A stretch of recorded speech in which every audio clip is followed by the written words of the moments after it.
It's not always easy to see the glass as half full, but my dad is one of those people who can focus on the small rays of sunshine in even the darkest of times. Perhaps his bright outlook on life stems from his love of art, which is a passion that he's embraced since he was a little kid. He inherited it from my grandma. My dad always reminds me that in art, every mistake is just an opportunity to make something even better. No mistakes are permanent, which is something I've applied to my life. Don't miss. My mom has 4 rules for a meaningful, fulfilled life.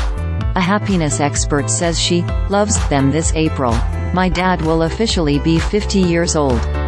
And there are 3 things that he's learned in life that have helped him experience more happiness and fulfillment for half a century. The lifelong lessons that guide my dad's decisions align with the common advice we hear from successful CEOs and happiness experts.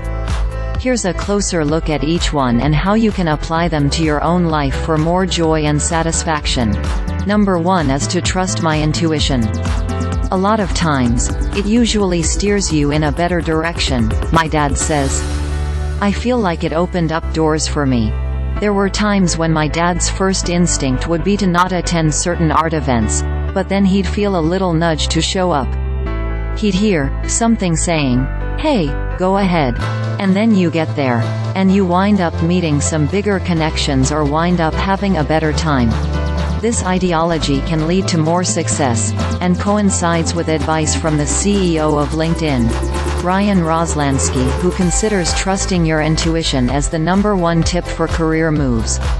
Be able to balance a lot of different people's opinions, but at the end of the day, you have to have your own conviction deep down and make decisions for yourself, Roslansky said to LinkedIn editor-in-chief Dan Roth during a podcast episode of The Path.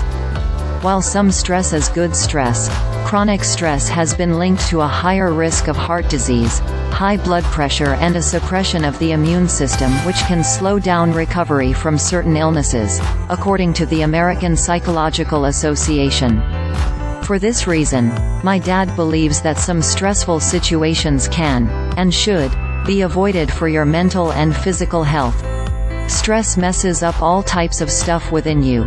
And why put yourself in situations that's going to cause you more pain or anguish?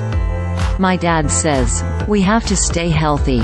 Managing your levels of stress is a key daily practice for living a longer life, according to the Adventists Health Study, which is why it's important to have stress-relieving outlets.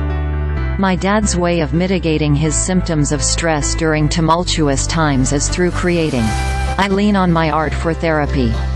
I draw, even for myself, like every day, whether it's a sketch or painting, or a part of a painting, or whether I'm editing a video, he says.